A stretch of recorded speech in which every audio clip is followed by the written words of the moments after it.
बिस्मिल्लाहिर्रहमानिर्रहीम अस्सलाम वालेकुम good morning very very good morning सभिनी घर भातियुनि खे चवंदासीं देशवासियुनि खे चवंदासीं सिंधु वासियुनि खे चवंदासीं पंहिंजे दोस्तनि ऐं पाबनि ऐं जेके बि असांजा व्यूअर्स आहिनि जेके असांखे ॾिसंदा आहिनि जिन जे करे ही प्रोग्राम जा सॼा रंग आहिनि ही ख़ूबसूरती ही सॼियूं जेके तव्हां जनरल असांजा प्रोग्राम्स ॾिसो था सभई प्रोग्राम्स तव्हांजे लाइ आहिनि त तव्हां सभिनी खे वेलकम चवंदासीं मां सहर्ष रिज़वी ॿीहर तव्हां सां गॾु आहियां ऐं तव्हांखे तव्हांजे पंहिंजे प्रोग्राम धरती जो सुब में वेलकम चवां थी ऐं खोड़ सारियूं कचहरियूं अॼु हूंदियूं ज़बरदस्त प्रोग्राम हूंदो असांजी कोशिशि इहा ई हूंदी आहे त सुठा प्रोग्राम्स तव्हांजे लाइ कयूं ऐं असांजा घर भाती इंटरटेन थी वञनि इंटरटेनमेंट सां गॾु गॾु कुझु न कुझु असां हासिलु करे सघूं कुझु पिराए सघूं त कोशिशि हूंदी आहे त सुठा प्रोग्राम्स कयूं ऐं ॿियो वरी असांजो कल्ह प्रोग्राम कोन हो छो त कल्ह संडे हुयो ऐं कल्ह ॿ ॿियूं शयूं हुयूं जेके इलाही इंपॉर्टेंट आहिनि हिकिड़ो त मौला अली अलैहिस्सलाम जो ज़हूर जो ॾींहुं हो 13 रजब जो ॾींहुं हो जेको फ्राइडे ते बि असां गुफ़्तगू कई हुई मौला काइनात जे हवाले सां ऐं ॿियो वरी 5 फेबरवरी हुई त 5 फेबरवरी जे हवाले सां तव्हांखे ख़बर आहे त कश्मीर डे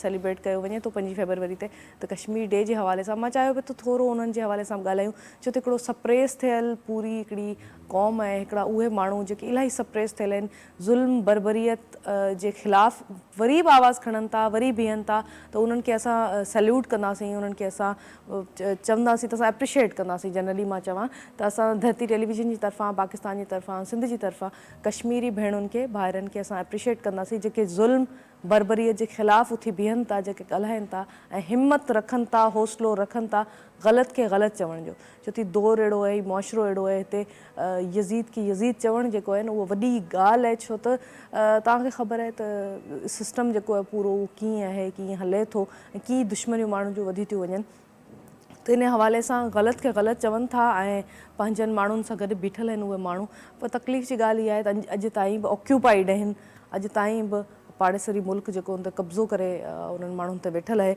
ऐं उन्हनि जा राइट्स उन्हनि जा हक़ उन्हनि जी एजुकेशन उन्हनि जी हेल्थ उन्हनि जी कंहिं शइ जे हवाले सां असां मसइलनि ते ॻाल्हाईंदा आहियूं आज़ादी हिकिड़ी वॾी नेमत आहे त असां पंहिंजे मसइलनि ते पंहिंजे प्रॉब्लम्स ते ॻाल्हाईंदा आहियूं महांगाई थी वई आहे ही प्रॉब्लम आहिनि ही प्रॉब्लम आहिनि पंहिंजे मुल्क जा प्रॉब्लम आहिनि पर हुते इहा आज़ादी बि न आहे जिते आज़ादी न आहे त तव्हां सम्झी सघो था त सिचुएशन केॾी क्रिटिकल केॾी अफ़सोसनाक हूंदी आहे केतिरे वक़्त खां उते इंटरनेट न आहे केतिरे वक़्त खां माण्हू जेके आहिनि उहे ऑक्यूपाइड आहिनि ऐं उते रहनि था ॾाढी तकलीफ़ था ज़िंदगी गुज़ारनि था पर असां उन्हनि खे उन्हनि जी हिमत खे सलाम कंदासीं ऐं असां चवंदासीं त असां पंहिंजे कश्मीरी भाउरनि सां भेणुनि सां असां गॾु आहियूं त नाज़रीन असांखे जेको बि ज़ुल्म दुनिया में थिए थो उनजे अगेंस्ट बीहणु खपे असांखे ॻाल्हाइणु खपे ऐं इहो आवाज़ु जेको इलाही अहमियत रखे थो जॾहिं बि तव्हां कंहिंजे लाइ ॻाल्हायो था कंहिं सप्रेस थियल सां कंहिं मज़लूम सां कंहिं विक्टम सां गॾु तव्हां बीहो था त इहा वॾो हिकिड़ो मां चवां थी त वॾो कंट्रीब्यूशन आहे ऐं इहो सिर्फ़ु दुनिया में न आख़िरत में बि ज़ाहिर आहे असांखे कमु ईंदी इहा शइ ऐं तव्हां कंहिं बि तकलीफ़ ज़दा सां गॾु बीहो त इहा वॾी ॻाल्हि हूंदी आहे त नाज़रीन कचहरियूं असां कंदासीं मुख़्तलिफ़ तव्हांखे ॿुधाईंदी हलां त असां हिकिड़ो नओं सेगमेंट बि पंहिंजे प्रोग्राम में असां डिज़ाइन कयो आहे ऐं उहो असांजो सेगमेंट जेको आहे उहो अख़बार यूजुअली असां सभु पढ़ंदा आहियूं रूटीन में ऐं अख़बारुनि जे हवाले सां तव्हांखे ॿुधायां त मां अख़बार पढ़ंदी आहियां कॾहिं करे पढ़ंदी आहियां यूजुअली मां अख़बार घटि पढ़ंदी आहियां उनजो सबबु उनजो रीज़न इहो हूंदो आहे त असां जॾहिं अख़बार पढ़ंदा आहियूं त उन टाइम खोड़ अहिड़ियूं शयूं साम्हूं ईंदियूं आहिनि जेके मूंखे इलाही तकलीफ़ ॾींदियूं आहिनि एज़ एन आर्टिस्ट मां वरी ओवरकम उनखे करण में मूंखे टाइम लॻंदो आहे त अॼु जी अख़बार जे हवाले सां असां हिकिड़ो सेगमेंट डिज़ाइन कयो जंहिंमें असां जनरली न्यूज़ पढ़ंदासीं असांजूं जेके बि जनरली जेके शयूं दुनिया में हली रहियूं आहिनि असांखे इंफॉर्मेशन मिलंदी आहे नाज़रीन न्यूज़ खां त जनरली जेके बि असां न्यूज़पेपर पढ़ंदा आहियूं जॾहिं या न्यूज़ चैनल ॾिसंदा आहियूं तॾहिं असांखे ख़बर पवंदी आहे सो बि अख़बार मूं वटि हींअर आहे अॼु जी ख़बरूं जेके आहिनि मां चाहियां थी हिकिड़ो ॿ तव्हां सां शेयर कयां हुन ते असां थोरो डिस्कस बि कंदा हलूं त सभु खां अॻु में तव्हांखे ॿुधायां त मुल्क में महांगाई आहे पर सुवालु इहो आहे त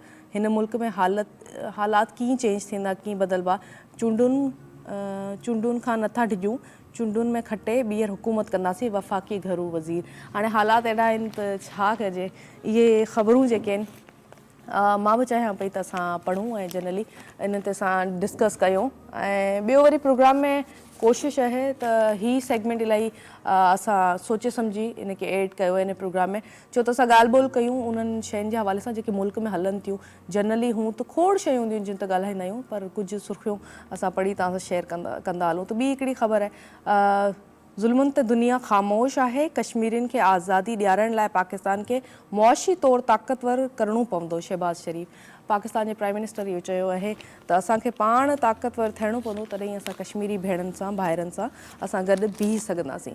ऐं जॾहिं सुठियूं ख़बरूं पवंदियूं आहिनि न त तॾहिं ज़ाहिर तव्हां पढ़ंदा आहियो त तव्हां सूदिंग मूड में अची वेंदा आहियो।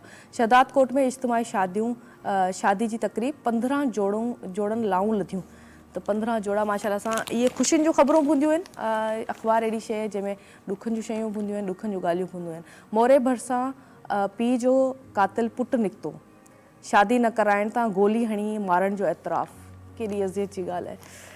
बहरहाल इहे सभु शयूं आहिनि जेके अॼु जी अख़बार में असां इहे तव्हां सां शेयर कयूंसीं ऐं कोशिशि कंदासीं त अॼु वारो प्रोग्राम इलाही इम्पोर्टेंट, इलाही ख़ासि जीअं हमेशह हूंदो आहे त ज़बरदस्त प्रोग्राम हूंदो इंशाल्लाह, ऐं कचहरियूं असांजे महिमाननि सां असां कंदासीं, बहितरीनु प्रोग्राम हूंदो ऐं महिमान बि इलाही ख़ासि आहिनि।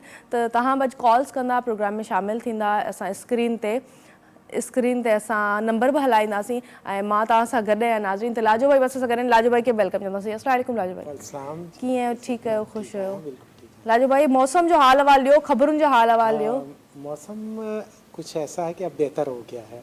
रात को तो मुझे गर्मी महसूस हो रही थी, लेकिन सुबह फिर थोड़ा सा हल्का बेहतर हो गया, सर्द हो गया था मौसम। अच्छा राजू भाई, आप खबर ये न्यूज़ पढ़ते हैं, न्यूज़पेपर जी हाँ पढ़ते हैं? बिल्कुल। अब सुबह तो इतना टाइम नहीं होता, जो न्यूज़पेपर आती है वो मैं घर से यहाँ से जाने के बाद पढ़ता हूँ। सही सही तो सही, डेली मेरी काफ़ी सालों से जो है ना ये मेरी आदत बन गई है कि मुझे न्यूज़पेपर सुबह चाहिए होता है। सही सही सही। त नाज़रीन ब्रेक वठूं था, ब्रेक जो टाइम थियो आहे, ब्रेक खां पोइ इंशाल्लाह महिमाननि सां तव्हांजी कचहरी कराईंदासीं, मिलवाईंदासीं ऐं गॾु गॾु असां अॼु खां इहो सेगमेंट अॼु जी अख़बार पंहिंजे प्रोग्राम में एड कयो आहे। त असांजो प्रोग्राम तव्हां ॾिसंदा हलो, लाइक कंदा हलो, शेयर कंदा हलो। असांजो यूट्यूब चैनल आहे धरती TV ऑफिशियल, उनखे बि सब्सक्राइब कयो, प्यार ॾियो कोर्स वारो जेको हमेशह तव्हां ॾींदा आहियो। ब्रेक वठूं था नाज़रीन, सफ़ा नंढो break, stay tune, will be right back.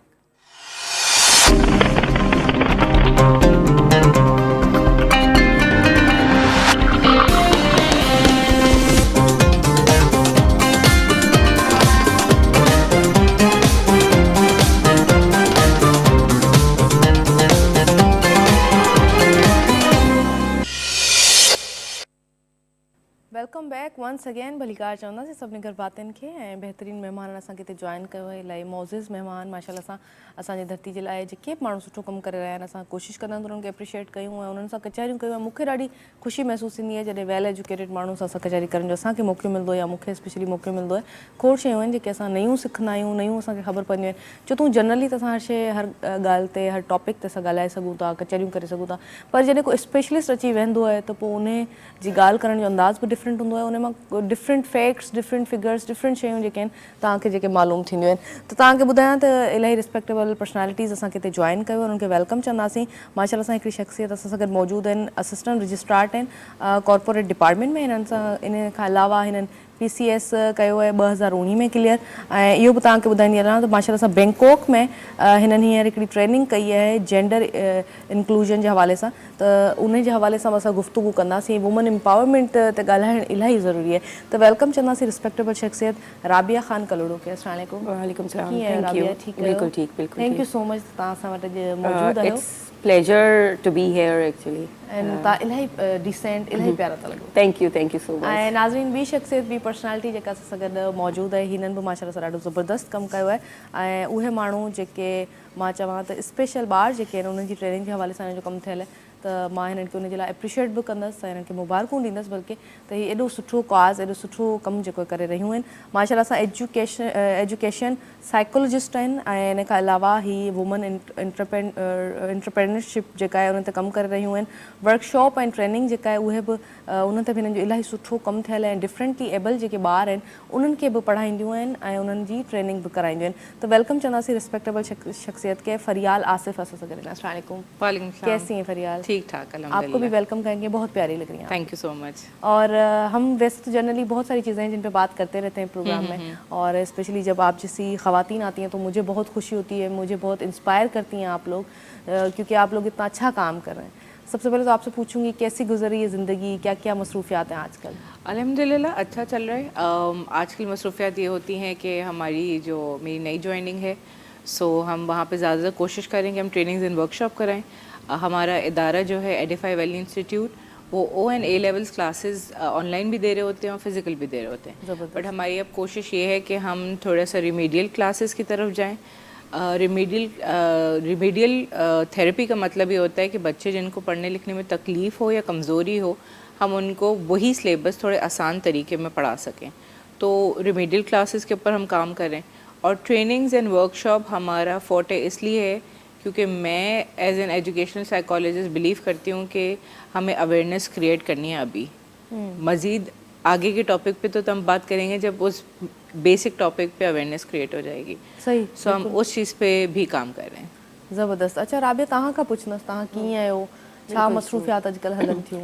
बस मुंहिंजी जॉब शुरू थी वई आहे हाणे, सो उन में ई बिज़ी आहियां। Plus I work on trainings also, त डिफरेंट फील्ड्स में वुमेन सां रिलेटेड आहिनि या एजुकेशन सां रिलेटेड आहिनि, उन्हनि में मां डिफरेंट ट्रेनिंग्स वठंदी रहंदी आहियां। बिकॉज आई बिलीव कि ई जेको लर्निंग प्रोसेस आहे इहो तव्हांजो कंटिन्यूअस हुजणु खपे। हिकिड़ी जॻह ते अची करे स्टॉप ॾियणु is not success of your life. तव्हांखे कंटिन्यूअस जॾहिं तव्हां मुसलसल जदोजहद कंदो कंहिं बि शइ लाइ, पोइ ई तव्हां पाण खे कंहिं बि सोसाइटी में कंहिं बि मुआशिरे में वञाए सघो था। बिल्कुलु सही ॻाल्हि आहे, बिल्कुलु। पोइ कहिड़ी शयूं कंदा आहियो? हिकिड़ो तव्हां माशाल्लाह सां हींअर PCS क्लियर कयो आहे, ऐं ॿियो पोइ मां तव्हांखां पुछंदसि कहिड़ो एग्ज़ाम ॾिनो अथव? मूं पहिरियां CSS एग्ज़ाम ॾिना हुया, उहे मूं कोन क्वालिफाई करे सघियमि। पोइ मां प्रोविजनल जी तरफ़ वधियमि ऐं पोइ 2019 में मूं PCS क्वालिफाई कयो।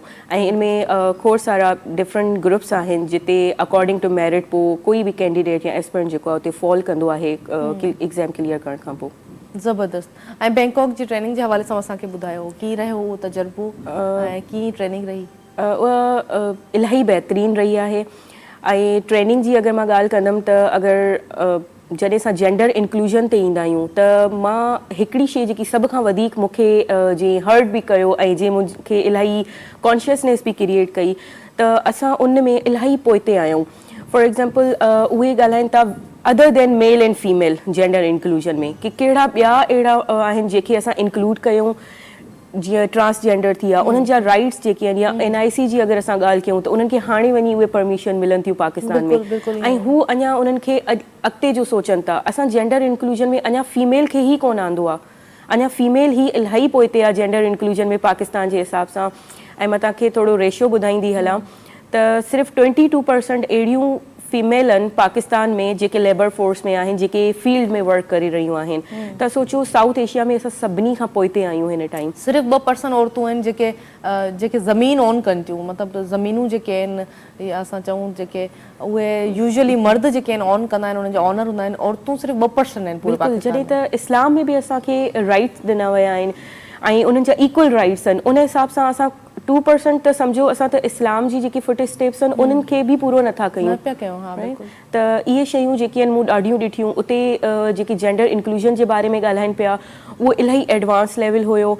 पर हा, इन जो मतिलबु इहो न आहे त असां में इम्प्रूवमेंट नथी अची सघे, असां इलाही इम्प्रूवमेंट आणे सघूं था। ऐं इहो चवंदा आहिनि कि इम्प्रूवमेंट अगरि आणी आहे त पंहिंजो पाण खां शुरू कजे। सो ऐं मां पंहिंजे डिपार्टमेंट जी ॻाल्हि कयां त मां पंहिंजे डिपार्टमेंट में फर्स्ट असिस्टेंट फीमेल रजिस्ट्रार आहियां। मेल आहिनि हिन टाइम ते रहनि, ऐं शायदि मां पंहिंजी कराची में हिन टाइम फ्लोर ते मां ई हिकिड़ी फीमेल आहियां जेकी वर्क कंदी आहियां। दो एनवायरमेंट मूंखे इलाही कंड्यूसिव एनवायरमेंट मिली रहियो आहे, माण्हुनि जी सोच चेंज पई थींदी वञनि ॾींहों ॾींहुं। They are more welcoming. Even असांजा जेके सीनियर्स आहिनि, असांजा जेके आहिनि, उहे इलाही वेलकमिंग उन में आहिनि। सो हा, चेंजिस अचनि पियूं, बट आई बिलीव अञा इन्हनि चेंजिस में टाइम लॻंदो असांखे। सही। फरियल, आपसे भी पूछूंगी, ये कैसे कॉन्सेप्ट आया कि मुझे साइकोलॉजी की तरफ जाना है और एजुकेशन साइकोलॉजी की तरफ जाना है? सो बेसिकली जब मैंने BS किया था इन साइकोलॉजी, तो उसमें फिर ये होता है कि आपके पास पहले एजुकेशन साइकोलॉजी ऑफ़र ही नहीं होती थी पाकिस्तान में, और वो अब रिसेंटली आना शुरू हुई है। बट ग्रेजुएशन के बाद से ही मैंने ज़्यादातर स्कूल्स में काम किया है। मैंने मेन स्ट्रीम स्कूल में भी पढ़ाया है, डिफरेंटली जो स्पेशल स्कूल्स होते हैं उनमें भी पढ़ा है।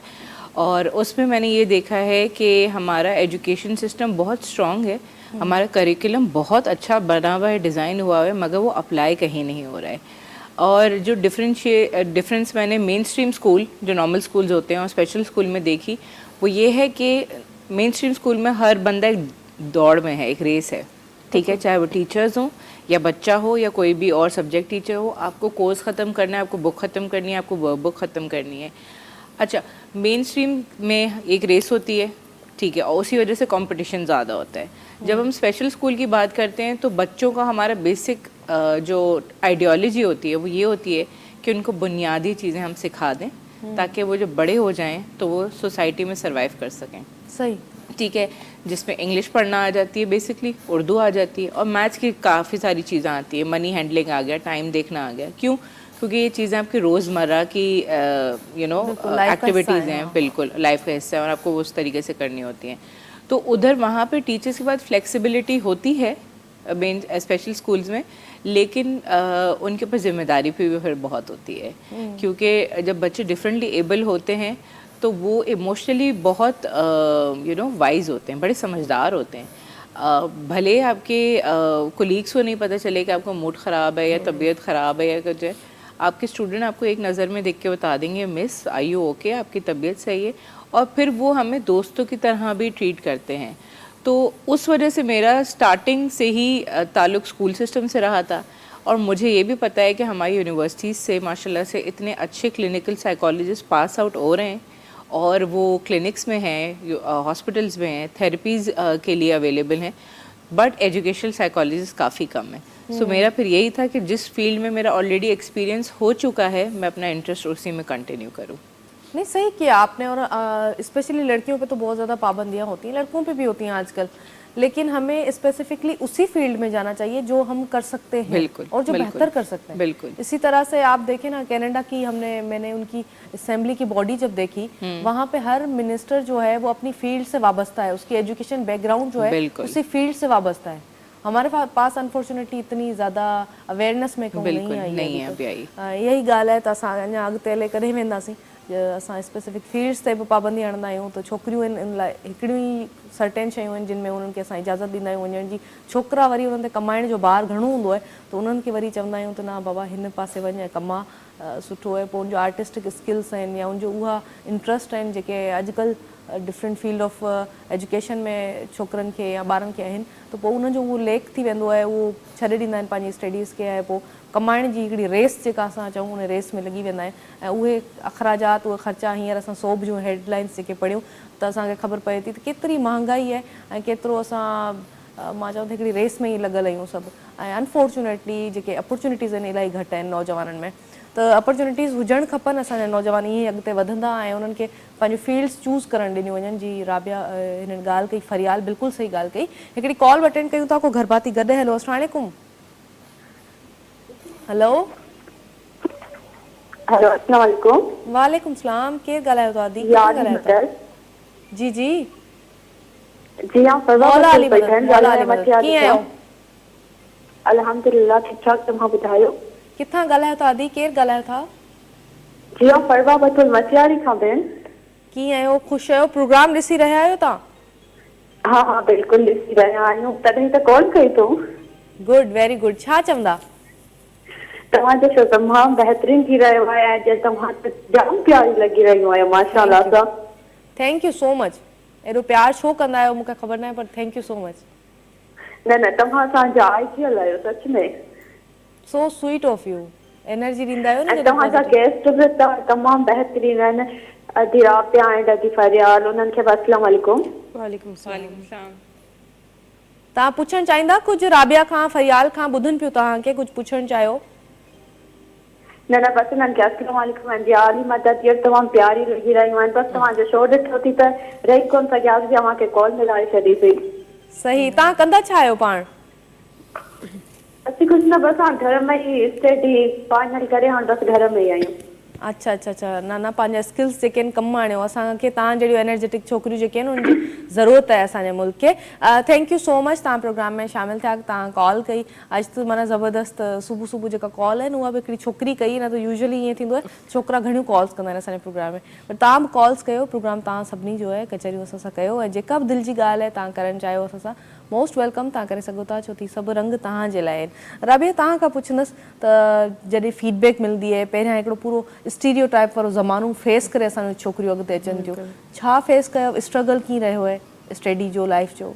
अच्छा, थ्रू आउट जेको आहे मूंखे एजुकेशन जे हवाले सां त एज सच एतिरियूं प्रॉब्लम्स न रहियूं, बिकॉज़ मुंहिंजा पेरेंट्स जेके आहिनि उहे इलाही सपोर्टिव आहिनि। Very good. ऐं मां सभिनी छोकिरनि लाइ इहो ई दुआ कंदी आहियां कि सभिनी जा पेरेंट्स एतिरा ई सपोर्टिव हुजनि, बिकॉज़ जेसिताईं तव्हांजी फैमिली जी सपोर्ट तव्हां वटि नाहे तव्हांखे अॻिते इवन एजुकेशन हासिल करण में बि इलाही प्रॉब्लम्स थियनि था।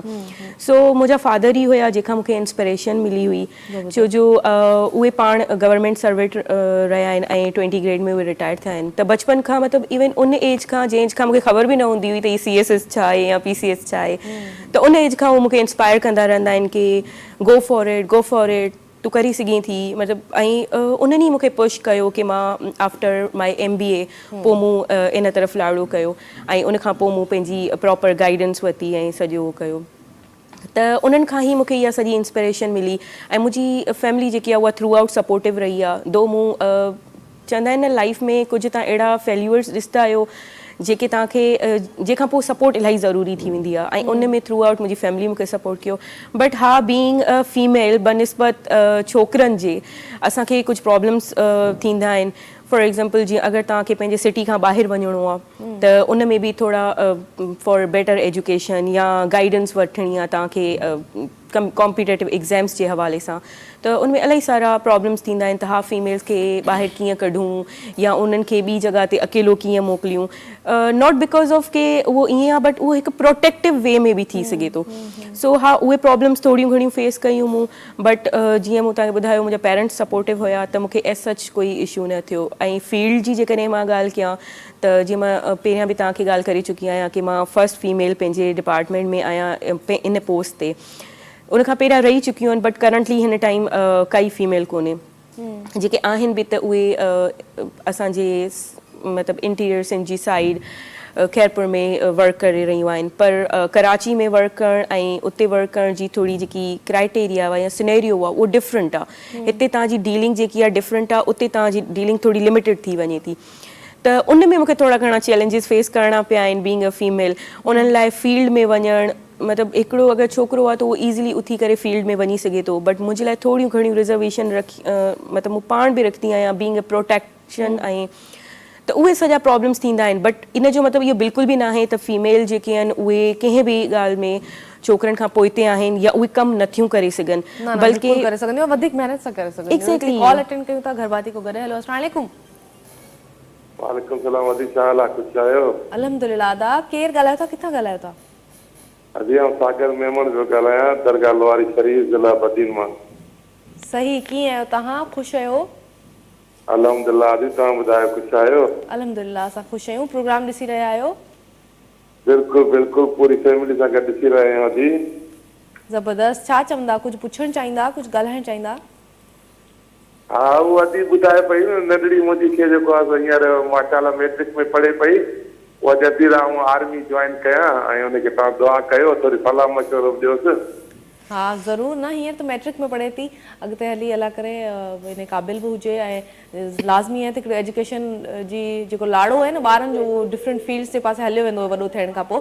पर अगरि चवे थी हुनखे आर्मी में वञिणो आहे त तव्हां हुनखे सपोर्ट कयो। सपोर्ट त असांजी मुकमल आहे असां हुनजी। ऐं उनखे साइकोलॉजिकली कीअं डील करणु खपे नंढड़ी खे इहा ट्रेनिंग ॾियारण लाइ, त उहो असां फरियाल खां पुछी सघूं था। वो कह रहे हैं उनकी बच्ची को इंटरेस्ट है, वो आर्मी में जाना चाहती है, उसको किस तरह से डील करना चाहिए? हाँ ठीक है। देखिए, सबसे पहले तो मैं यही बोलूँगी कि आप उससे पूछें वो करना क्या चाहती है।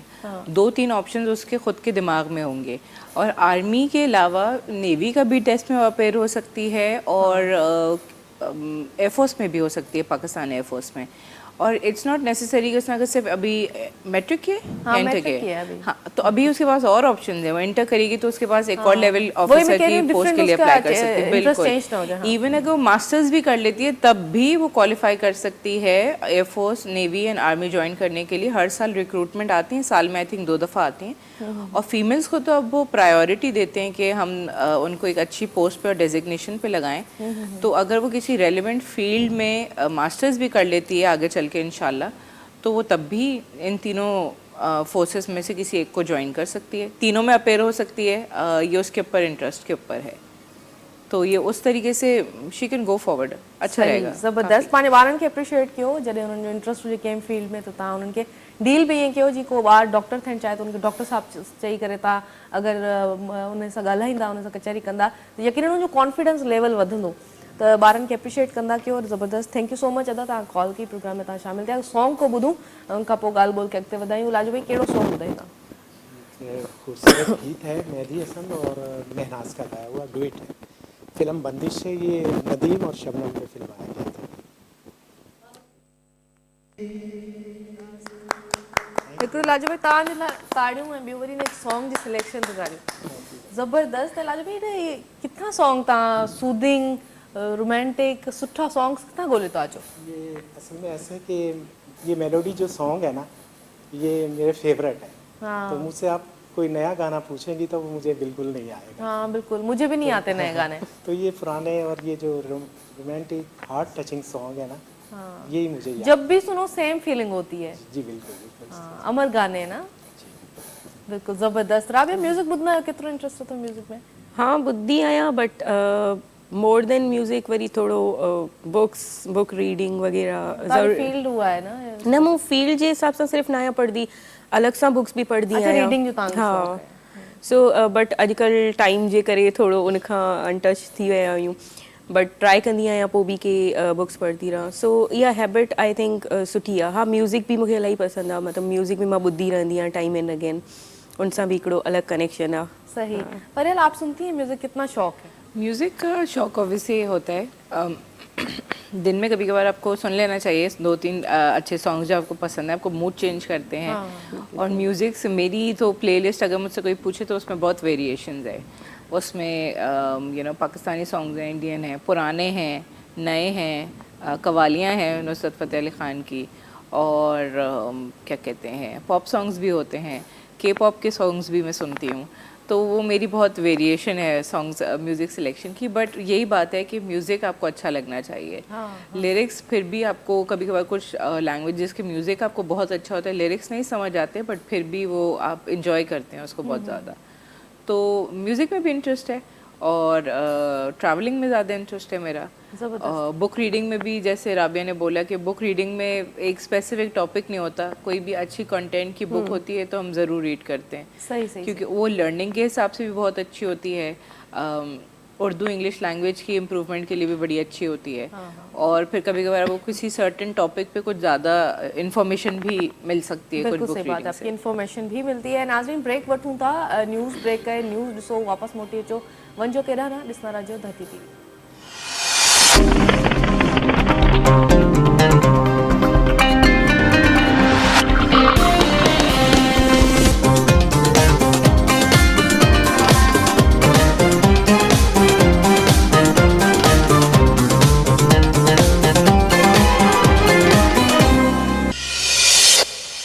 खाक उॾाए काक किरी पई पोएं पहर अयाज़ खाक उॾाए काक किरी पई पोएं पहर अयाज़ कहिड़ी मूमल मुंहिंजा राणा कंहिंखे ॻोल्हीं थो वेलकम बैक वंस अगेन सभिनी घर बातियुनि खे चवंदासीं ऐं ज़बरदस्त महिमान असां सां गॾु वेठल आहिनि कचहरियूं एॾियूं बहितरीनु थी रहियूं आहिनि हिकिड़ो त असांजूं उहे छोकिरियूं उहे न्याणियूं जेके सुठो कमु कंदियूं आहिनि पंहिंजे फील्ड्स में कमु कंदियूं आहिनि घर खां ॿाहिरि निकिरंदियूं आहिनि पंहिंजे मुल्क जो पंहिंजे धरती जो पंहिंजे पेरेंट्स जो पंहिंजी फैमिली जो नालो रोशन कंदियूं आहिनि ऐं असांजे लाइ उहे प्राउड आहिनि फ़ख़्रु आहिनि छो त हू इलाही जाखोड़ कंदियूं आहिनि असां वटि अहिड़ो स्टीरियो टाइप्स वारो माहौल आहे तव्हांखे ख़बर आहे इन्वायरमेंट अञा एतिरी भली न आहे जंहिंखे असां काउंट करे सघूं एॾी सेफ इन्वायरमेंट न आहे उन हूंदे बि पंहिंजो नालो कमाइनि थियूं पंहिंजो कमु कनि थियूं ऐं पाण खे मंझराइनि थियूं त उन्हनि खे असां वेलकम चवंदासीं छोकिरियूं असां सां गॾु जेके मौजूदु आहिनि ॾाढियूं टैलेंटेड आहिनि ॿई उन्हनि सां कचहरियूं करे रहिया आहियूं माशाल्लाह सां राबिया तव्हां खां मुंहिंजो सुवालु हो त असां वुमन एम्पावरमेंट जे हवाले सां त वुमन एम्पावरमेंट असां जनरली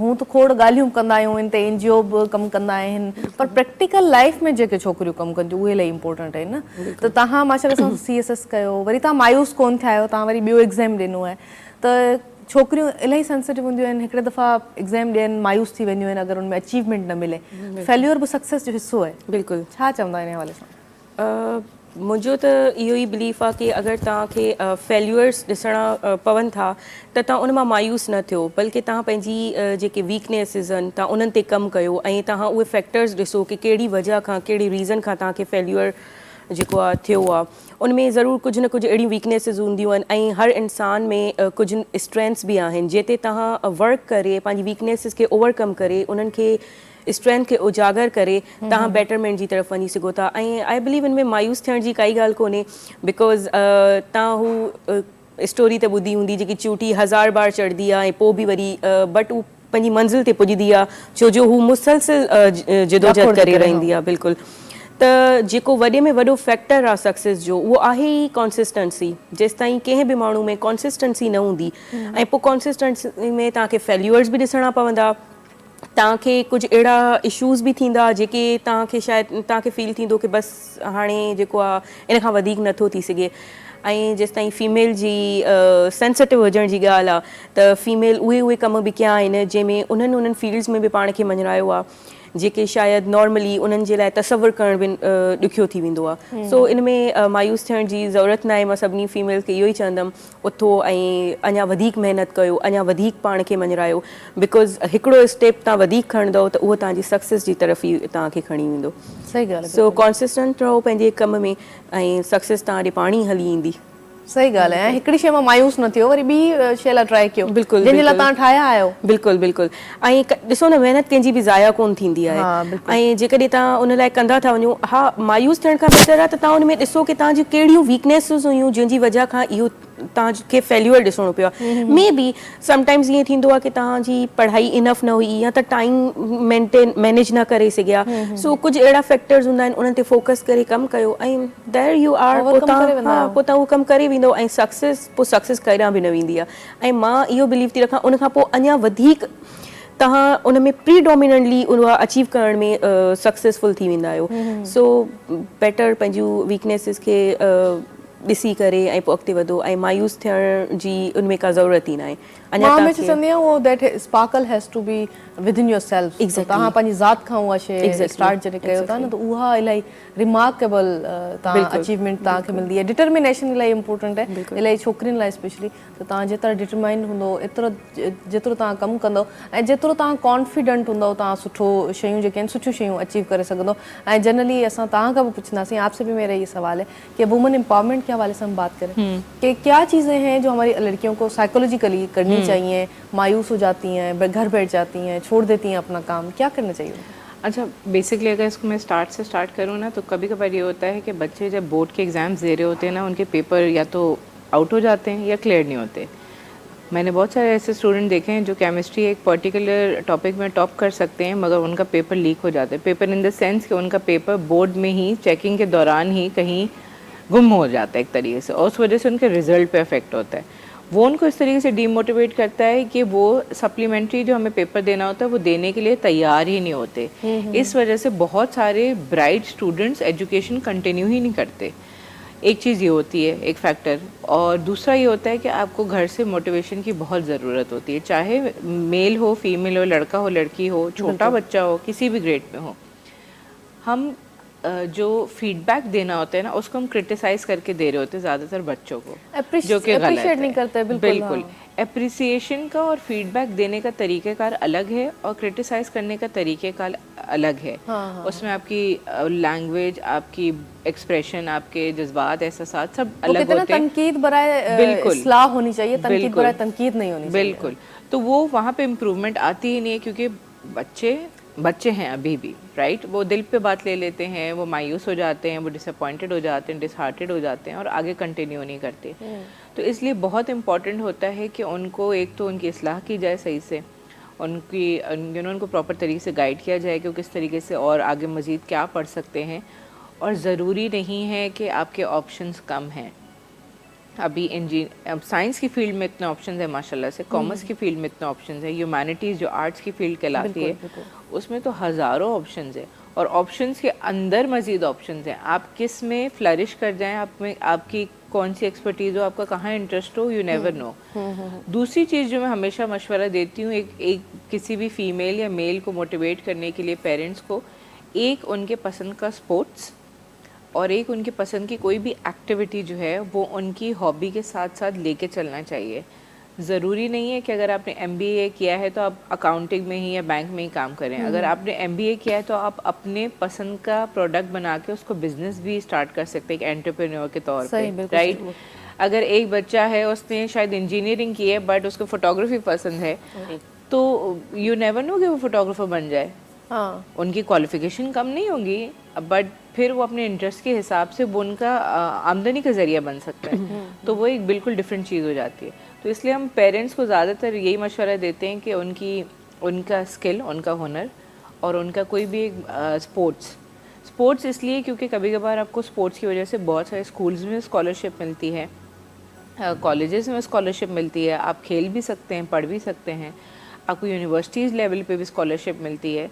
और कभी कभार आपका कंपनी बेस्ड बहुत सारे स्पोर्ट्स ऑर्गेनाइजेशन की वजह से आपको रिक्रूटमेंट जॉब्स मिलती हैं प्रॉपर, बैंकिंग सेक्टर में हो गई, प्राइवेट सेक्टर्स में हो गई, पब्लिक सेक्टर्स में भी होती हैं, और उस तरीके से भी आप अपना करियर आगे लेके चल सकते हैं। अच्छा, मेंटोर्स की बहुत ज़्यादा कमी है, बिल्कुल। किस तरह से हम ऐसी चीज़ें जो हैं उनकी तरफ आएँ या हम सर्च आउट करें, हमारे बच्चे जो हैं किस तरह सर्च कर सकते हैं अपॉर्चुनिटीज़? देखिए, मेंटोर्स के लिए सबसे इम्पॉर्टेंट चीज़ ये है कि हमारे यहाँ करियर काउंसलिंग को अहमियत इंटर के बाद दी जाती है। मेरे हिसाब से बच्चों के लिए पहली करियर काउंसलिंग का जो सेशन होता है वो क्लास 6 में हो जाना चाहिए। जब बच्चा ग्रेड 5 से 6 में जा रहे होते हैं, कभी कभार आपके स्कूल में दोनों ऑप्शन होते हैं कि आपने मैट्रिक करना है या कैम्ब्रिज ओ लेवल्स करना है, वहाँ पे उनकी काउंसलिंग होनी चाहिए। वहाँ पे उनको अगले 2 साल के लिए हमने आगाह करना चाहिए कि 7 और 8 में आपने ये करना है, बट 8 में आपको तो आके डिसीजन लेना है ना कि आपने कॉमर्स पढ़नी है, साइंस पढ़नी है या ह्यूमैनिटीज़ पढ़नी है। जब तक हम वो 2 साल नहीं देंगे उनको ऑप्शंस एक्सप्लोर करने के लिए, तो बच्चे जब फॉर्म फिल करने आते हैं मैट्रिक के एग्ज़ाम्स के लिए, वो बहुत कंफ्यूज होते हैं कि हमने साइंस लेना है, कॉमर्स लेना है या आर्ट्स लेना है। चलें, बिल्कुल होता है। उस पर मैट्रिक आपने कर लिया, मैट्रिक के बाद इंटर भी आपका हो गया, इंटर के बाद फिर आप एक कन्फ्यूजन में खड़े होते हैं कि अब हमने मास्टर्स किस फील्ड में करना है, या मैट्रिक के बाद बहुत सारे बच्चे अपना सब्जेक्ट चेंज करते हैं और इंटर किसी और टॉपिक में कर रहे होते हैं। ग्रेजुएशन किस फील्ड में करनी उस हिसाब से मेरे हिसाब से ग्रेड 6 में, ग्रेड 8 में उनके करियर का 6 से तो स्टार्ट हो जानी चाहिए, ग्रेड 8 में होनी चाहिए एक, और फाइनल उनके जो अंडरस्टैंडिंग के हिसाब से होनी चाहिए ग्रेड 10 एंड ग्रेड 12 में भी होनी चाहिए। 4 स्टेप्स पे उनकी करियर काउंसलिंग होनी चाहिए, और उसमें हम ये फैक्टर भी इंक्लूड करते हैं कि उनको खेलकूद कौन सा पसंद है, उनको हुनर कौन सा पसंद है, क्योंकि उनसे उसके मज़ीद ऑप्शंस खुलते हैं। बट हमारे यहाँ करियर काउंसलिंग को अहमियत ही इंटर के बाद दी जाती है, या जब बच्चे आके फंस जाते हैं कि अच्छा मैंने ये पढ़ तो लिया मगर मैंने आगे नहीं कंटिन्यू करना। बहुत सारी जैसे MBBS की फील्ड है, इतनी मुश्किल होती है उसकी सीट पे अपेयर करना है बिल्कुल किसी भी अच्छी यूनिवर्सिटी में, और फिर आप एग्ज़ाम देने के बाद आपको डिसाइड करते हैं कि मैंने तो MBBS करना ही नहीं है, तो वो सीट तो जिस डिज़र्विंग कैंडिडेट को मिल सकती थी वो तो ज़ाया हो गई। तो इसलिए बहुत इम्पॉर्टेंट है कि बच्चों की career counselling directly indirectly school वाले करवाएं, उनकी फैमिली में कोई मेंटोर हो वो करे, बट ज़रूरी है कि वो अर्ली क्लासेस में स्टार्ट कर दी जाए। सही, बिल्कुल सही ॻाल्हि आहे। ऐं असां हूं त वॾियूं वॾियूं ॻाल्हियूं कंदा आहियूं, पर ॿारनि सां हिकिड़ो रवैयो न, जीअं हिननि ॻाल्हि कई त एप्रिसिएशन इलाही इम्पोर्टेंट आहे, ॿारनि सां प्यार वारो रवैयो हुजणु खपे, ऐं सिर्फ़ु ॻाल्हियुनि जी हद ताईं न, पर हूं बि असां उन्हनि सां प्यार मोहबत कंदासीं त अॻिते वधंदा। ॿी इहा शइ आहे त असां मां हिकिड़ी टॉक ॿुधी कंहिं साइकोलॉजिस्ट जी टॉक हुई, ऐं उहो इहा शइ ॿारनि जी ट्रेनिंग जे हवाले सां सम्झाए रहियो हुयो उन महिल, त असां ॿारनि खे जॾहिं हिकिड़ो त तशदुद जो निशानो बढ़ाईंदा आहियूं, अक्सर उस्ताद जेके आहिनि ना मूंखे चवणु खपे इहा शइ, त उहो हिकिड़ो नोबल हिकिड़ो कॉज़ आहे टीचिंग, पर स्टिल उहे बि ॿारनि खे तशदुद जो निशानो बणाइनि था। ॿियो पेरेंट्स बि अक्सर पंहिंजी फ्रस्ट्रेशन, पंहिंजी कावड़, पंहिंजी जेके अपॉर्चुनिटीज़ जी कमी आहे, खोड़ शयूं आहिनि जेके रीज़न बणाए ॿारनि ते तशदुद कंदा आहिनि, त इन शइ खां पासो करणु खपे, छो त इलाही नाज़ुक आहिनि ॿार, इलाही सेंसिटिव हूंदा आहिनि। हिकिड़ी माउ जॾहिं पंहिंजे ॿार खे चमाट हणे थी, भले उहा ॻाल्हि सम्झाइण जे लाइ ई हणे, पर ॿारु पाण खे रिजेक्टेड फील कंदो आहे, त उन महिल उहो रिजेक्शन जेका आहे उन खे पोइ उनजो कॉन्फिडेंस लेवल शेक थी वेंदो आहे, स्टडीज़ में बि पोइ ते हलियो वेंदो, ऐं साइकोलॉजिकल प्रॉब्लम्स उन सां थियणु शुरू थी वेंदा। त ॿारनि खे तव्हां मोहबत ॾियो जेतिरो थी सघे, ऐं प्यार सां सम्झाइण जी कोशिशि कयो, पंहिंजी जेका तव्हांजी ज़ात में जेका कावड़ आहे, जेको स्ट्रेस आहे, जेका बि शइ उहा ज़ाहिर आहे तव्हां पाण सां काउंसलिंग करे ख़तमु करे सघो था, पर हा ॿारनि ते उनजो मां चवां थी न रद्द अमल असांखे ॿारनि ते न ॾेखारणु खपे या न कढणु खपे, उन्हनि सां प्यार सां डील करणु खपे। की टू सक्सेस छा आहे राबिया? जॾहिं बि असां की टू सक्सेस जी ॻाल्हि कंदा आहियूं, स्पेशली इन्हनि सिविल या कॉम्पिटेटिव एग्ज़ाम्स में, त मुंहिंजो बिलीव इहो ई आहे कि कुझु अहिड़ियूं शयूं आहिनि जेके तव्हांखे सक्सेस जी तरफ़ वधाईंदियूं आहिनि। उन्हनि मां हिकिड़ी जेकी सभ खां पहिरियां अचे थी उहो त हार्ड वर्क अचे थो, बिल्कुलु, ऐं इहो आहे त महिनत जो त को नेमो बदल ई न आहे। सही, उन खां पोइ अॻिते अगरि असां वधंदासीं त इन्हनि एग्ज़ाम्स लाइ गाइडेंस ज़रूरी आहे। जीअं फरियाल बि ॻाल्हि कई कि करियर काउंसलिंग हुजणु ज़रूरी mentor न आहे आहिनि। मेंटोर कोन्हनि प्लस गाइडेंस खां अलावा तव्हां ईअं आहियो अगरि कंहिंखे राह न आहे ख़बर त उहो भटकियल आहे ऐं जॾहिं तव्हां भटकियल आहियो त तव्हां पोइ हिते हुते वेंदा रहंदा ऐं इन द एंड जॾहिं एज गुज़री वेंदी जॾहिं टाइम गुज़री वेंदो पोइ तव्हांखे रियलाइज़ थींदो कि ओ मां मतिलबु मां त हिन शइ लाइ ठहियो ई न हुयमि मुंहिंजो जेको पाथ आहे उहो डिफरेंट आहे ऐं करियर काउंसलिंग में असां वटि सिर्फ़ु अगरि मां पाकिस्तान जी ॻाल्हि कयां त असां वटि सिर्फ़ु 2 प्रोफेशन ॾिठा वेंदा आहिनि गर्ल्स लाइ डॉक्टर्स ऐं बॉइज़ लाइ इंजीनियरिंग हाणे ठीकु आहे थोरो घणो टाइम जेको आहे उहो चेंज थी रहियो आहे काफ़ी डिपार्टमेंट्स आहिनि IT में इलाही वॾो स्कोप आहे जिते अञा असां कैटर ई न आहे कयो उनखे IT जो वॾो सेक्शन आहे जिते असां कमु करे सघूं था एरोनॉटिक्स आहिनि पायलट आहे ऐं खोड़ साइंटिस्ट वारियूं फील्ड्स अहिड़ियूं फील्ड्स आहिनि जंहिंमें तव्हां इलाही एक्सेल करे सघो था पर असांखे गाइडेंस कोन्हे ऐं सभ खां वॾी ॻाल्हि कैरियर काउंसलिंग उन सां गॾु गॾु गाइडेंस अगरि तव्हांखे गाइडेंस न हूंदी तव्हां भटकियल हूंदा इन्हनि एग्ज़ाम्स लाइ बि ईअं ई आहे अगरि तव्हांखे गाइडेंस कोन्हे तव्हांखे मेंटोरशिप कोन्हे त पोइ तव्हां कुझु बि नथा करे सघो ऐं मां सोचींदी आहियां कि गाइडेंस जेकी आहे उहा सिर्फ़ु पैसे सां न ईंदी आहे कि बिकॉज़ पैसनि सां वञी पढ़णो आहे त पैसा हुजणु खपनि इन लाइ पैसा खपंदा आहिनि अॼुकल्ह त इंटरनेट एॾो ईज़ी एक्सेस करे छॾियो आहे हर शइ जो यूट्यूब ते शयूं पयूं आहिनि तव्हांजा फ्री कोर्सिस पिया आहिनि तव्हां वञी करे उहे करे सघो था हिकु डिस्टेंस लर्निंग जो इलाही जेको आहे हिते अवेयरनेस अचणु शुरू थी वई आहे हिकु ॻोठ में वेठल माण्हू जेको आहे उहो बि इंटरनेट जो एक्सेस सां फॉरेन जी डिग्रीज़ हासिल करे सघे थो so why not to avail it ऐं सभ खां आख़िरी ॻाल्हि जीअं मूं पहिरियां बि कई त कॉन्सिस्टेंसी इलाही ज़रूरी आहे इहे टई शयूं जेसिताईं न हूंदी तव्हां सक्सेस जी तरफ़ नथा सोचे सघो बिकॉज़ ॾिसो जॾहिं बि तव्हां सक्सेस जी तरफ़ ईंदा आहियो त तव्हांखे फेल्यूअर्स एक्सेप्ट करणा पवंदा ऐं चवंदा आहिनि त जेको हीरो आहे उहो जेसिताईं तराशबो न आहे जेसिताईं उन सॼे प्रोसेस मां गुज़रंदो न आहे तेसिताईं उहो हिकिड़ो मतिलबु वैल्यूबल नथो थी सघे त इन करे उनखे वैल्यूबल ठाहिण लाइ उनखे तराशणु इलाही ज़रूरी आहे सो इन प्रोसेस मां जेसिताईं न गुज़रंदो जेसिताईं फेल्यूअर्स बर्दाश्त न कंदो जेसिताईं उहे सॼियूं शयूं तव्हांखे न थींदियूं तेसिताईं तव्हां सक्सेस जी तरफ़ नथा वञी सघो सो हार्डवर्क उन खां पोइ तव्हांजी कैरियर काउंसलिंग अची वई गाइडेंस अची वई ऐं देन तव्हांजी कॉन्सिस्टेंसी इहे ई शयूं आहिनि जेके तव्हांखे सक्सेस जी तरफ़ वठी वेंदियूं आहिनि ऐं उन में आई बिलीव मायूस बि न थियणु खपे ऐं तव्हांखे अॻिते वधणु खपे इहे शयूं तव्हां पाण सां रखंदव त डेफिनेटली सक्सेस तव्हांजे एक्चुअली अॻियां ही हूंदी ऐं पोइ तव्हां उनखे एंजॉय अचीव कर सको तो सही गाल है बिल्कुल। अच्छा बच्चों के हवाले से पूछूंगी एक सवाल जो मेरे माइंड में आ रहा था कि आर्ट से कैसे आप वर्कशॉप वगैरह करवाती हैं आर्ट से म्यूजिक से कैसे उनकी लाइफ में चेंज लाया जा सकता है या उनको उनकी तरबियत हो सकती है? देखिए बच्चे जो जब हमारे लिए बहुत इम्पोर्टेंट होता है अर्ली इंटरवेंशन यानी जितना पहले उनकी उम्र में 3 साल की उम्र के बाद उस किसी भी मसले से अगर वो गुजर रहे हैं उसकी शनाख्त हो सकती है तो उतना बेहतर होता है। उसके साथ साथ आपको पता है बच्चों को आर्ट्स में और म्यूज़िक में वैसे ही एक इंटरेस्ट होता है उनको एक अट्रैक्शन होती है। म्यूज़िक किसी भी लैंग्वेज में हो बच्चे बहुत जल्दी जब सुनते हैं हम भी अगर कोई गाना बार बार सुनते हैं तो वो हमें याद हो जाता है। हाँ, वो हमारी मेमोरी के लिए अच्छा होता है हमारी पहचान के लिए रिकग्निशन के लिए अच्छा होता है। और आजकल के जो बच्चे हैं माशाल्लाह से बड़े फास्ट हैं बड़े अंडरस्टैंडिंग हैं और उनके लिए टेक्नोलॉजी बड़ी इम्पॉर्टेंट है। उस वजह से आर्ट्स और म्यूज़िक जो है बहुत अच्छा रोल प्ले करता है चाहे वो नॉर्मल बच्चे हों या डिफरेंटली एबल्ड हो। उसके साथ साथ कभी कभार वो उनकी थेरेपी में उनकी ट्रेनिंग में भी हमें इसलिए हेल्प करता है कि कोई चीज़ अगर कोई बच्चा है जिसको पढ़ने लिखने की तकलीफ़ है तो उनका फोकस शायद बिल्ड नहीं हो रहा होता है। एक समझे अगर हम A to Z उनको सिखा रहे हैं उस पर अगर फोकस नहीं कर पा रहे होते तो हम उसको साउंड्स एंड फोनिक्स की जो राइम्स होती हैं उनके थ्रू कराएं तो वो थोड़े से अट्रैक्ट भी होते हैं उनका इंटरेस्ट भी डेवलप होता है। उसके साथ साथ आर्ट्स की तो इम्पॉर्टेंट इसलिए ज़्यादा है कि वो हमारे सारे सेंसेस को इन्वॉल्व कर रहा होता है। ठीक है हम हाथ से पेंट कर रहे हैं ड्रॉ कर रहे हैं या कलर कर रहे हैं हम आँखों से रंग को देख रहे हैं हम पेंट का टेक्सचर महसूस कर सकते हैं हम कौन से ख़यालात हमारे दिमाग में वो हम ड्राइंग के थ्रू पोर्ट्रे कर सकते हैं। और कभी कभार हमें एज साइकोलॉजिस्ट बहुत सारी चीज़ें बच्चों की ड्राइंग से समझ आ जाती हैं जो वो एक्सप्रेस नहीं कर पा रहे होते बोल नहीं पा रहे होते। कभी कभार वो अपने काउंसलिंग के सेशन में या थेरेपी के सेशन में अपने थेरेपिस्ट को ड्रॉ करके देते हैं तो हम उससे भी बहुत कुछ इवेल्युएट कर लेते हैं।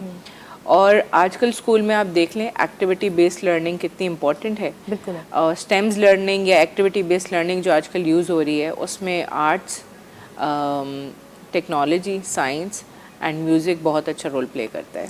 अच्छा, कॉग्निटिव एंड क्रिएटिव अप्रोच उनकी बढ़ती है बच्चों की बिल्कुल आर्ट से? बिल्कुल, बहुत डेवलप होती है, अच्छी खासी डेवलप होती है। आई हैंड कोऑर्डिनेशन हो गई, कलर्स को समझना हो गया, कोई भी एकेडमिक टॉपिक हो तो टीचर्स के लिए भी बहुत अच्छा एक मटेरियल अवेलेबल होता है बच्चों को सिखाने के लिए। वो बोरिंग क्लास नहीं होती, थोड़ी इंटरेस्टिंग हो जाती है कि आपका म्यूज़िक का सेगमेंट भी है, आर्ट्स का भी है, आप शायद वीडियो भी देख रहे होंगे, आप बोर्ड एक्टिविटी भी करेंगे, गेम भी करेंगे, क्योंकि एक बच्चे को हम असूलन 45 मिनट्स के लिए एक पीरियड होता है क्लास का, तो उसमें भी उसको अकॉर्डिंगली डिवाइड किया जाता है ताकि बच्चे उस बेसिक सबक को या उस दिन के ऑब्जेक्टिव को अच्छे से समझ सकें। सही ॻाल्हि आहे, बिल्कुलु। अक्सर छोकिरियूं या ॿार जेके आहिनि उहे इंटरनेट तां खोड़ शयूं सर्च कंदियूं आहिनि, सम्झ में न आहिनि ईंदियूं। पंहिंजा मेंटोर्स ॻोल्हियो जेतिरो थी सघे। तव्हां मेंटोर्स सां जॾहिं गुफ़्तगू कंदा, उहे उस्ताद जेके तव्हांखे बिना के पघार जे, बिना के मां चवां क्लास में तव्हांजा उस्ताद न आहिनि पर स्टिल तव्हांखे जेके सम्झाइनि था शयूं उहे इलाही इम्पोर्टेंट हूंदा आहिनि, अहम हूंदा आहिनि। त तव्हां पंहिंजा मेंटोर्स ॻोल्हियो, उन्हनि खां सवाल कंदा कयो, पुछंदा कयो ऐं सम्झंदा कयो शयूं, ऐं पोइ तव्हां इंटरनेट तां बि जीअं राबिया ॻाल्हि कई त खोड़ अपॉर्चुनिटीज़ आहिनि जेके असां ॾिसी सिखी सघूं था। कॉम्पिटेटिव एग्ज़ाम जे हवाले सां मुंहिंजो तव्हांखां सवाल आहे त उन्हनि जे हवाले सां छा चवंदा तव्हां? ऐं हिते ब्रेक जो टाइम बि थियो आहे, ब्रेक वठूं था, पोइ तव्हांखां जवाबु वठूं था हिन सवाल जो। नाज़रीन, सफ़ा नंढो ब्रेक है, stay tuned, be right back.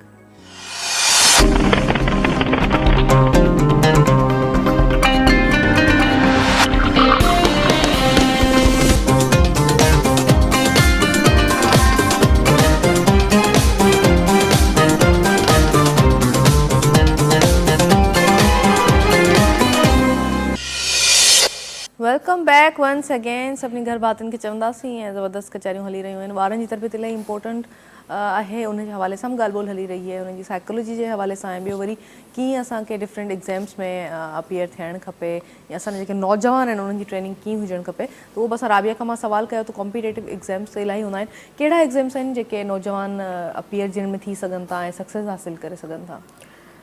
अगर असां कॉम्पिटेटिव एग्ज़ाम्स या जनरली कंहिं एग्ज़ाम्स जी ॻाल्हि कयूं जंहिंमें तव्हां पब्लिक सर्विस में अची करे उन्हनि खे सर्व करे सघो था, त उन में सभ खां जेको असांजो हायर एग्ज़ाम आहे उहो CSS आहे, जेको फेडरल लेवल ते थींदो आहे। उन खां पोइ हर सूबे में अलॻि अलॻि उन्हनि जा पंहिंजा कॉम्पिटेटिव एग्ज़ाम्स थींदा आहिनि, जेके असां प्रोविजनल सिविल सर्विसिस बि चवंदा आहियूं, PCS। उहे वरी हर सूबे जी पंहिंजी पंहिंजी हूंदी आहे। उनमें फ़र्क़ु सिर्फ़ु इहो आहे त उहो फेडरल लेवल ते हूंदो आहे, पूरे पाकिस्तान में सर्व करे सघे थो, ऐं प्रोविजनल लेवल वारो उहो सिर्फ़ु पंहिंजे सूबे में ई कंदो। उन खां अलावा कुझु वन पेपर बि हूंदा आहिनि जंहिंमें तव्हां डिफरेंट एग्ज़ाम क्लियर करे डिफरेंट डेज़िग्नेशन्स ते अची सघो था। पोइ उहे 16 ग्रेड खां वठी 17 कुझु वरी मथे बि हूंदा आहिनि, उन्हनि जे लाइ क्राइटेरिया डिफरेंट हूंदी आहे। पर जेकी CSS ऐं PCS लाइ क्राइटेरिया हुआ उहा तव्हांजी ग्रेजुएशन खां पोइ थी वेंदी आहे। ग्रेजुएशन मीन कंहिं बि फील्ड में, चाहे तव्हां MBBS कई आहे, चाहे तव्हां BE कई आहे, या तव्हां बैचलर्स कंहिं में कई आहे बिज़नेस एडमिनिस्ट्रेशन में, त तव्हांखे सिर्फ़ु ग्रेजुएशन जी ज़रूरत हूंदी आहे ऐं पोइ तव्हां अपीयर थी सघो था उन्हनि एग्ज़ाम्स में। ऐं तयारी कीअं करणु खपे? इन जा स्पेसिफिक सेंटर्स आहिनि? सेंटर्स आहिनि, बिल्कुलु सेंटर्स आहिनि। ऐं जेके अफोर्ड नथा करे सघनि उन्हनि सेंटर्स खे, अॼुकल्ह त यूट्यूब ते एतिरा सारा वीडियोज़ जेके मेंटोर्स आहिनि उन्हनि हणी छॾिया आहिनि, पंहिंजा नंबर्स स्पेसिफाई करे छॾिया आहिनि। ऐं काफ़ी मां अहिड़ियूं अकेडमीज़ बि ॾिठियूं आहिनि जेके पहिरियां एग्ज़ाम वठनि थियूं, पोइ ॿारनि खे स्कॉलरशिप प्रोवाइड कनि थियूं। अगरि कुझु ॿार कैपेबल आहिनि त उन्हनि खे फ्री ऑफ कॉस्ट जेको आहे उन्हनि खे क्लासिस ॾिनियूं वञनि थियूं। त मेंटोरशिप ऐं गाइडेंस इलाही ज़रूरी आहे इन फेज़ में, बिकॉज़ उन खां सवाइ अदरवाइज़ तव्हांखे थोरो प्रॉब्लम्स थींदियूं। सो तव्हां क्लासिस बि वठी सघो था, बुक्स जेके आहिनि उहे तव्हांखे ख़बर पइजी वेंदी थ्रू मेंटोरशिप या अकेडमी जी गाइडेंस ते। अगरि कोई अकेडमी जे फेवर में न आहे त उहो पाण बि जेका काफ़ी सारा मटीरियल अवेलेबल आहे उन्हनि खे रीड आउट करे एंड देन उन मां गाइडेंस वठी सेल्फ प्रिपरेशन बि करे सघे थो। ज़रूरी न आहे त सिर्फ़ु अकेडमी जे हुन ते हलणु खपे।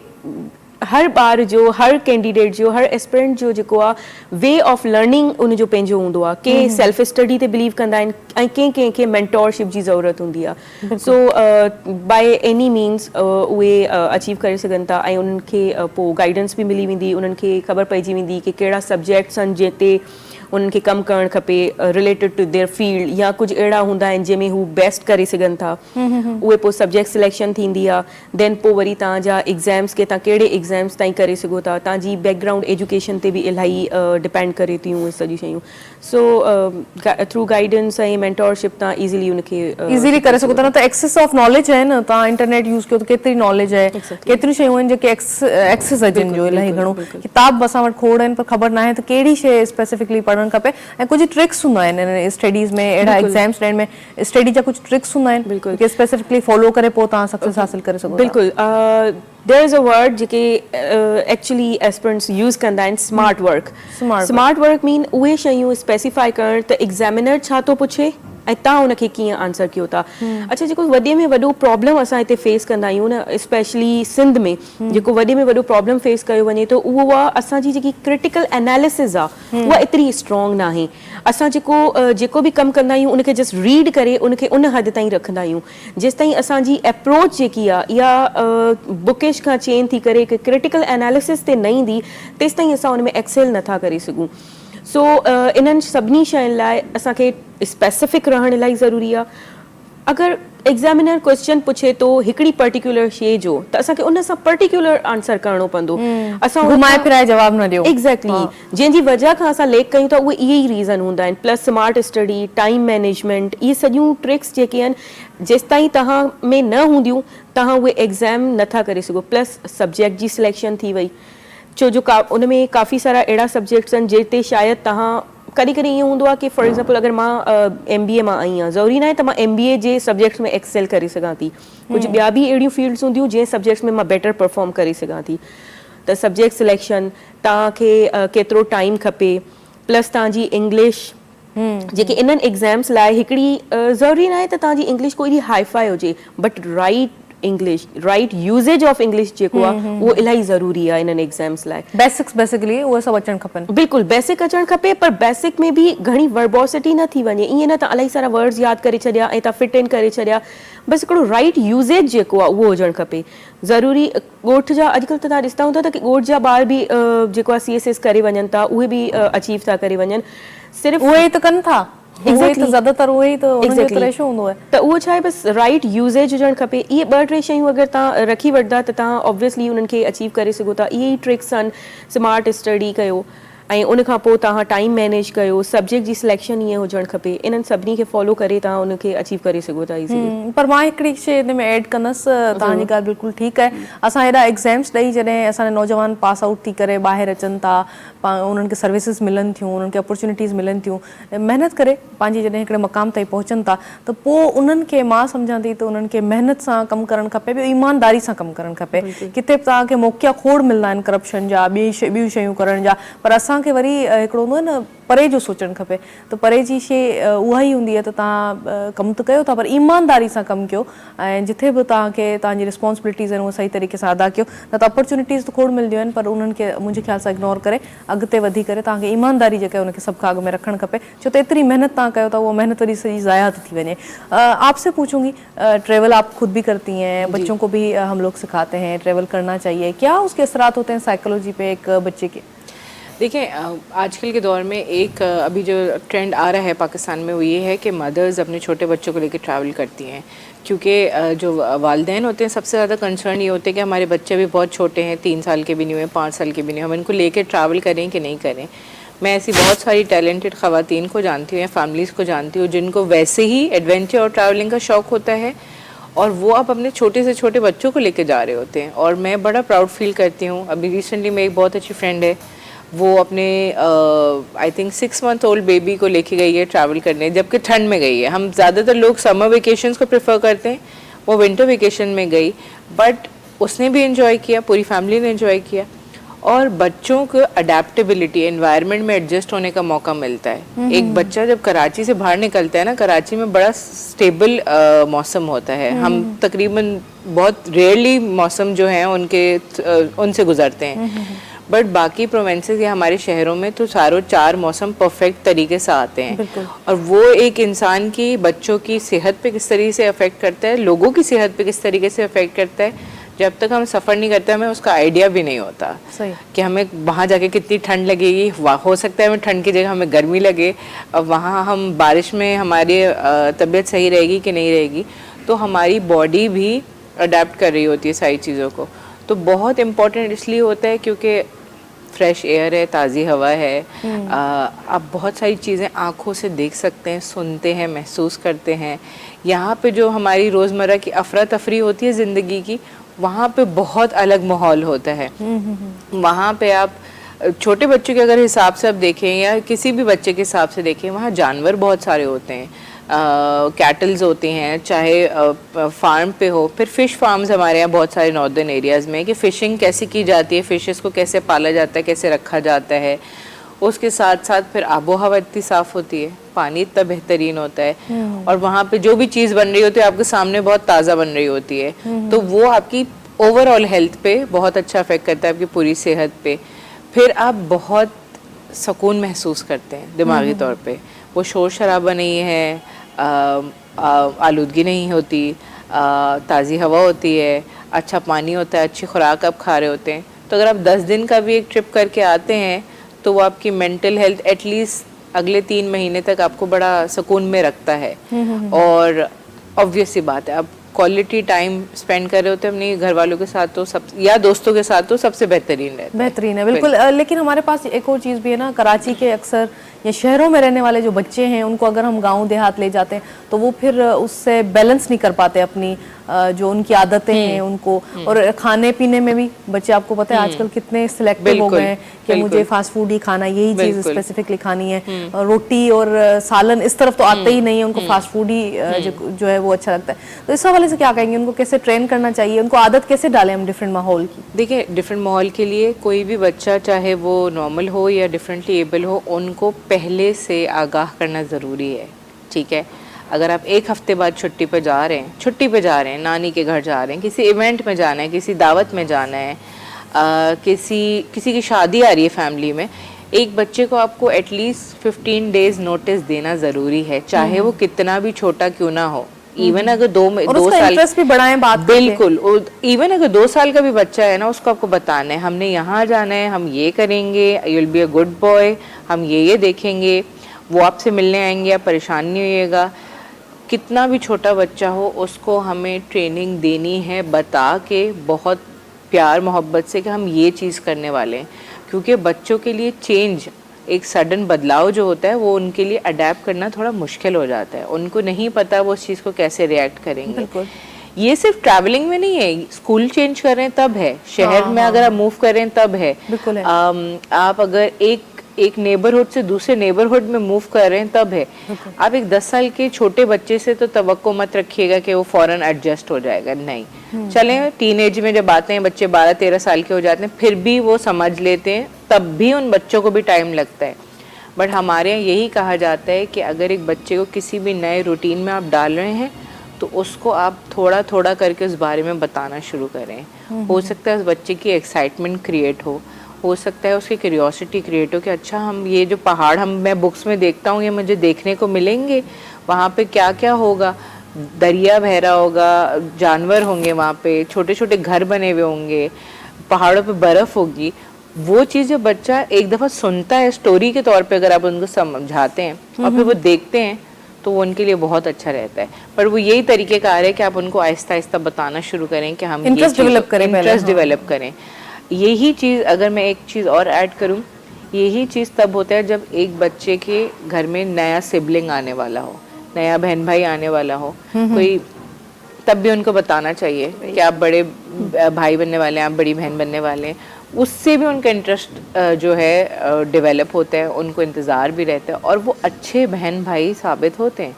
सही अगर आप उनके लिए सरप्राइज रख देंगे ना, बिल्कुल, तो वो जितना इमोशनली उनको समझ नहीं आएगा, ऊपर से उनको ये होगा कि इतना इमोशनली वो डिस्टर्ब हो जाएंगे कि मेरी जगह किसी और को दे दी गई है। तो अगर आपने उसको उस चीज के लिए ट्रेन नहीं किया, आंसर जो कर बारन मैच में बिल्कुल नहीं गाल सही है। राबे मैसेज छरींदा अंत में छा चवण चाहिंदा, गाइड की कंदा नौजवानन के?